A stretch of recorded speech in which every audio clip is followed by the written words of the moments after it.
সন্ধ্যা বাসায় ফেরার সময় পাশের দোকান থেকে 2টা ডিম আর একটা নুডলসের প্যাক নিয়ে বাসায় ঢুকলাম। আপুর রুমে সামনে গিয়ে আমার বন্ধু সাকিবকে ফোন দিয়ে আপুকে শুনিয়ে শুনিয়ে বলতে গেলাম, দেখ তোর বোনের মতো আমারও বোন না, আমার বোনকে যদি রাত 11টার সময় বলি আপু বিরিয়ানি খাবো, আপু ঠিক আমার জন্য বিরিয়ানি রান্না করবে। এটা হলো ভাইয়ের প্রতি বড় বোনের ভালোবাসা। আমাদের ভাই বোনের ভালোবাসা দেখে কিছু শিখ কাজে লাগবে। তারপর ফোনটা রেখে হাসি মুখে আপুর রুমে ঢুকলাম। আপু তখন টেবিলে বসে এক মনে বইয়ের দিকে তাকিয়ে আছে।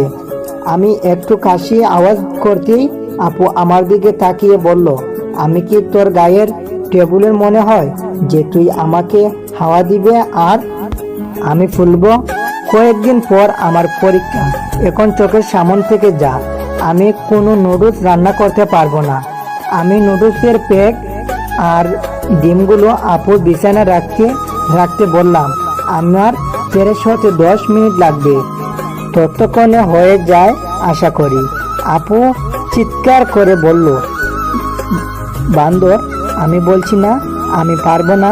আমি আর কিছুক্ষণ বলে আপুর রুম থেকে বের হয়ে আসলাম। আমি জানি না ঠিক 10 মিনিট পর আমার জন্য আপু নুডলস রান্না করে নিয়ে আসবে।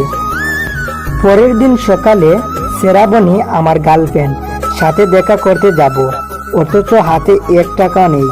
আপুর রুমে গিয়ে দেখি আপু বেলকনিতে ফুল গাছে পানি দিচ্ছে। আমি আপুর পাশে এসে আপুকে বললাম, আপু তুই জানিস আমি তোকে কতটুকু ভালোবাসি? আপু আমার দিকে বিরক্তর চোখে তাকিয়ে বলল,